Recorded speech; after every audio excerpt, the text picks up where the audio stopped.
আসসালামু আলাইকুম। কেমন আছেন সবাই? চললেইছি আমনেগো গিয়ে দেশীয় একটা পিঠে লইয়া। আজগো আমনেগো তালগড়া অথবা বুলবুল্লে পিঠে বানাই দেহামু। লন তাই দেখকে লই মগো দেশীয় এই বুলবুল্লে কেমনে বানাইতে হয়। প্রথমেই মুই এখানে লইছি চাউলে একটু স্বাদ মতো নুন দিয়ে দিছি। এখন ভালো করে একটু মাইক্কে লমু আর একটা কড়াইতে দিয়ে ভালো করে ভাজে লমু।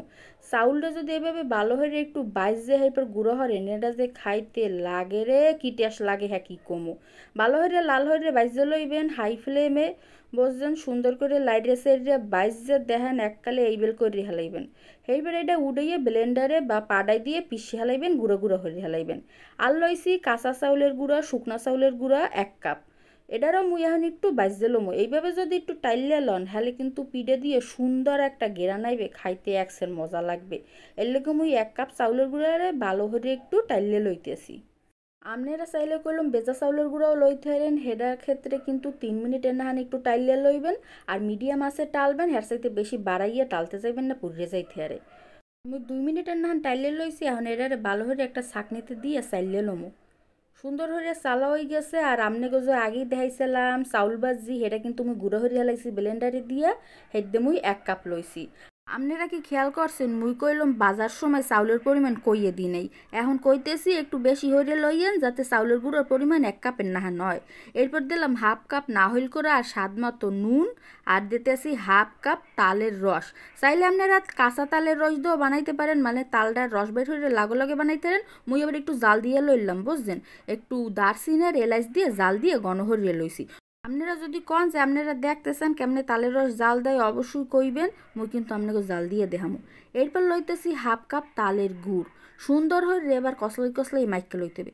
কি কমু দুহের রেহালে একটু বয়স দিতে বইছি। আর বাইরে কুত্তেটি কিসাত আছে কিসাত আছে থামার নাম গন্ধও নেই। এতে ব্যাকগ্রাউন্ডে যদি কুত্তার শব্দ ধরনের কেউ আবার ভয়টাই পাইয়েন না, আর একটু অসন্তুষ্ট কমাইয়েন, বুঝলেন। কি হরার আছে, হরার কিছুই নেই। এখন একটু পানি দিয়ে ভালো মতো আর একটু মাইকে লমু। 1/4 কাপ পানি লইছি। আস্তে আস্তে মাইকে এটার সুন্দর করে একটা ডো তৈরি করে লইতে হইবে। এটা কিন্তু একেবারে নরম ফ্যাটকাই হেলাই লইবে না। আস্তে আস্তে দিয়ে একটু ঘনই রাখতে হবে, আবার অনেক বেশিও শক্ত রাখা যাইবে না। হ্যালে আবার খাইতে ভাল লাগবে না, আর শেপটাও ভালো মতো আইবে না। এতো 1/4 কাপ পানি দিয়ে মুই আস্তে আস্তে এটারে মাইকে লইছি। আর এটা কিন্তু রেস্টে রাখতে হইবে, মানে এখন মুই এটারে কতক্ষণ থুয়ে দিমু, 1 থেকে 1.5 ঘন্টার নাহান, যাতে এই চাউলের গুঁড়োর মধ্যে পানিটা ভালো করে ঢুকতে পারে আর চাউলের গুঁড়োটা একটু নরম হয়। অবশ্য এটা কিন্তু রেস্টে রাখার পর আরও বেশি শক্ত হয়ে যাবে। শুকনো চাউলের গুঁড়ো তো একটু শক্ত হয়ে যায় রেস্টে রাখলে। ভিউয়ার্স, 1.5 ঘন্টা কিন্তু রেস্টে আসলে। এখন 1.5 ঘন্টা পর ফিরে আইছি। দেখেন এককালে বালির নেহান হয়ে গেছে। কত্থানি পানি দিলাম, সব খাইয়ে লাইছে। এখন মুই আবারও 1/2 কাপ তালের গুড় দিয়ে দিছি। মুই একটু খাইয়ে দেখছিলাম, বুঝলেন মিডিয়াটা একটু কম লাগছে, এর লগে আরও 1/2 কাপ তালের গুড় দিছি। আপনারা নিজেকে টেস্ট মতো দিয়ে লইয়েন। এখন মুই আবারও 1/4 কাপ পানি লইয়েছি, তবে সম্পূর্ণটা দিমু না, যেডু লাগবে সেইটুই দিমু। মোরা এখানে 2 টেবিল চামচের মতন পানি দেওয়ার পরই কিন্তু ডোটা পারফেক্ট হয়েছে। দেখেন এককালে এরম কনসিস্টেন্সিতে আননেই কিন্তু আপনার ডোটা বানাইতে হবে, ভালো করে দেখতে লন। এখন দেখেন মুই এখানে 2টা কলার খোল লইছি। মগো দেশে তো আরে কলার খোল কয়, ওই যে কলা গাছের ছাল থাকে না, সেই ছাল উড়েই লইয়েছি, বুঝছেন। এখন এই ছালের উপরের যে এই অংশটা এইটা উড়েই হেলামু। আর ভিতরে যে খাপ খাপ খাপ খাপ আছে এই এর মধ্যেই কিন্তু পিঠাটা বানাইতে হইবে। দেখবেন কি সুন্দর দেখাইবে পিঠেগুলো বানানোর পর।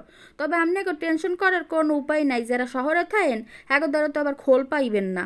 হ্যাঁ কি হরবেন, হ্যাঁ দেখাই দিমু হ্যাঁ কি হরবেন কেমনে বানাইবেন, আগে একটু এইটা দেখতে লন, বুঝছেন। এখন দেখেন একটু আতে লইয়া লইলাম লেসির মতন অল্প একটু লইয়া। এখন এই খোলটার উপরে থুইয়া এইরকম ডলে ডলে ডলে ডলে এইটারে দাগ হালাইতে হইবে। দেখছেন কত সুন্দর ডিজাইন, একালে ইজি হইয়ে গেছে। এইরকম ইজি পিঠা পাইবেন আপনি জন্মেও, খাইয়েও দেখবেন একসের মজা। এইরকম 2টা আপনাকে দেখাই দিলাম কেমনে খোলে বানাইবেন। যেগোদারে খোল নাই হ্যাগোলগেও কিন্তু বিকল্প পদ্ধতি মধ্যে আছে। এই দেখেন কি লইছি, এটা একটা ঢাকনা বা জাফি। এই জাফিটার উপরে ডোডা থুই এরম আস্তে আস্তে আস্তে আস্তে যদি ডলা দেন, দেখছেন কত সুন্দর দাগ পড়ছে, হইয়ে গেছে কিন্তু। এরম সবগুলো বানাই লইবেন, বুঝছেন। এখন ওই জায়গায় পর্যাপ্ত পরিমাণ পানিতে 5 থেকে 7টা তেজপাতা দিছি, যাতে সুন্দর একটা ফ্লেভার আয় মোর পিঠের দেয়। আর পিঠাটা রাইস কুকারের একটা স্টিমারে দিয়া এখন ডাকনা দিয়া 10 মিনিটের নাহান লো আছে তৈরি করে লমো। ভিউয়ার্স 10 মিনিট পর ফিররা আইসি। দেখছেন পিঠেগুলো দেখতে কত সুন্দর হইছে, ওরে আল্লাহ কতটা নরম হইছে। মুই তো খাইতে আসি 1 কাপ চায়ের লগে। আপনারাও তাড়াতাড়ি বানান আর মোরে কমেন্ট করে জানান আজগো বরিশাল্লা পিঠা কেমন লাগছে। আল্লাহ হাফেজ, ভালো থাকবেন।